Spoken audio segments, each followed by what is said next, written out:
Frederick Douglass, Appendix and Afterward. Having read over my story, I realized that some of what I have written might lead readers to mistake me for an enemy of all religion. What I have said against religion applies only to the religion of slaveholders and those in league with them, not to Christianity itself. I recognize the greatest possible difference between the two. Because I love the pure, peaceable Christianity of Christ, I hate the corrupt, cruel Christianity of those who support slavery. Indeed, I see no reason except deception to call such a religion Christianity. I loathe the horrible hypocrisy of slaveholders' Christianity. Slaveholding communities have cradle robbers for church members, women whippers for missionaries, and men stealers for ministers. People who wield the blood-clotted whip during the week stand in the pulpit on Sunday, claiming to be ministers of meek, lowly Jesus. People who rob slaves of their earnings appear as teachers on Sunday morning, instructing slaves about the path to salvation. People who sell slave women for the purposes of prostitution call themselves pious advocates of purity. People who proclaim it a religious duty to read the Bible deny slaves the right to learn to read the Word of God. Religious advocates of marriage rob millions of its sacred influence. Defenders of the sacredness of family scatter families, tearing apart husbands and wives, parents and children, and sisters and brothers. Thieves preach against theft, and adulterers against adultery. Money used to build churches, support preaching, and purchase Bibles is acquired through the sale of women, men, and babies. Slaveholders insist on religion's outward forms while ignoring weighty matters of judgment, mercy, and faith. I earnestly hope that this little book will throw light on the American slave system and hasten the glad day of deliverance of my millions of brothers and sisters who are in bonds. I rely on the power of truth, love, and justice to solemnly pledge myself anew to the sacred cause. Frederick Douglass, Lynn, Massachusetts, April 28, 1845. Afterward. About the author. When Frederick Douglass ends his narrative, he is a young married man about 24, newly arrived in the free state of Massachusetts and just beginning to be known as a public speaker. He closes his book by saying that he is pleading the cause of my fellow slaves. I leave it to those acquainted with my efforts to decide my degree of success. How successful was Douglass in pleading the cause? The fact is that the publication of the narrative of life of Frederick Douglass made its author a famous and influential man. It put him in the spotlight, and that, at first, was not a comfortable position for him. But let's back up a little and fill in some important gaps in Douglass's story. First of all, how did he escape from slavery? As Douglass explained in his narrative, he could not provide details without getting other people in trouble.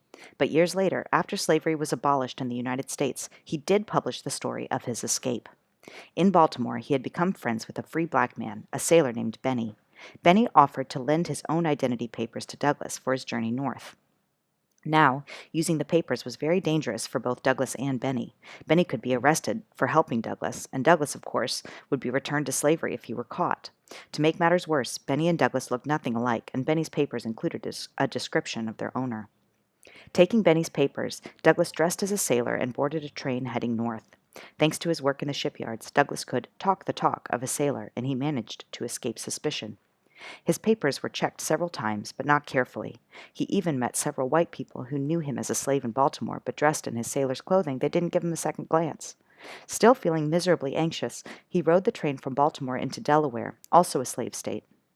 There he boarded a boat to Philadelphia, and from there took another train to New York, where he picks up his story again in the narrative. It was in 1841 that Douglass spoke at a meeting of the Massachusetts Anti-Slavery Society, describing what freedom meant to him.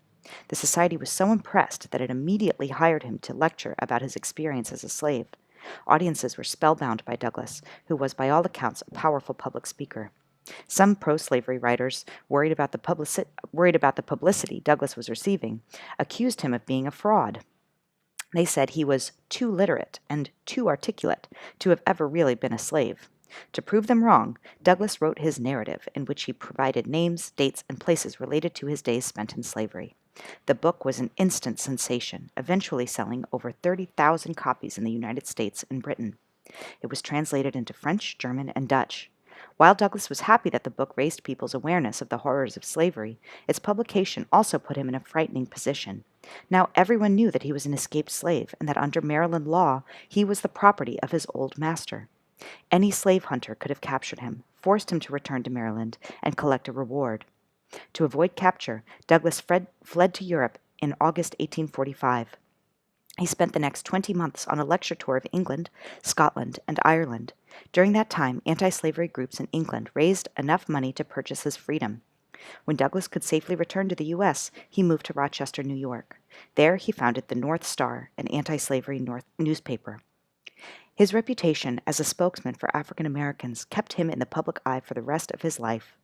He organized a protest against segregated schools in Rochester. His home was a stop on the Underground Railroad, the network that helped runaway slaves reach safety in the North. When the Civil War began in 1861, President Abraham Lincoln met Douglass twice to discuss the role of black soldiers in the Union Army. In 1877, President Rutherford Hayes appointed Douglass U.S. Marshal for the District of Columbia. That's Washington, D.C. He later served as U.S. Minister to Haiti. Throughout his long life, Douglass remained a fiery spokesman for racial equality. He also became involved in the fight for women's rights, becoming friends with many of the leading feminists of his day. On February 20th, 1895, he attended a meeting of the National Council of Women in Washington, D.C., where the audience gave him a standing ovation. Shortly after returning home that day, he had a heart attack and died. After his death, a eulogy for Frederick Douglass was presented by the Reverend Alexander Crummell, a well-known black activist of the time. Reverend Crummell's words are a fitting close to a discussion of Douglass's life. He wrote, "What use are we to make of such a character as Frederick Douglass? Let his life be a lesson to all our children. Let his virtues be rehearsed to future generations. Let not one of us forget to hold him up as a pattern for young men in any station of life." About the book. Today, very few people would defend the institution of slavery. We take for granted that owning people is an evil, immoral practice. Why then should anybody bother to read the narrative of the life of Frederick Douglass? Slavery was wrong. Slavery was awful. Most importantly, slavery was abolished in the United States in 1865. Can't we just forget about it? Just forgetting about it sounds tempting. Slavery isn't a pleasant subject to think about. If you're African American yourself, it probably angers you to think that your ancestors may have been held in slavery. If you are white, you may resent feeling blamed for something that happened long before you were born. Whoever you are, you might tend to think, let's focus on the future, not the past. It's time to move on. By reissuing this narrative, are we aiming to reopen the wounds of slavery, stirring up anger and bitterness among us? No. The problem is, people don't really move on from a situation until they've understood it. If you and a close friend have a serious disagreement, for instance, you might be reluctant to talk honestly about it. So instead, you might put on a smiling face and say, let's just forget about it. But do you really forget about it? Or do your feelings about what happened stay raw and painful, ready to flare up again when something else, even something unimportant, happens between you? The same dynamic is at work when you consider the events that have happened between groups of people.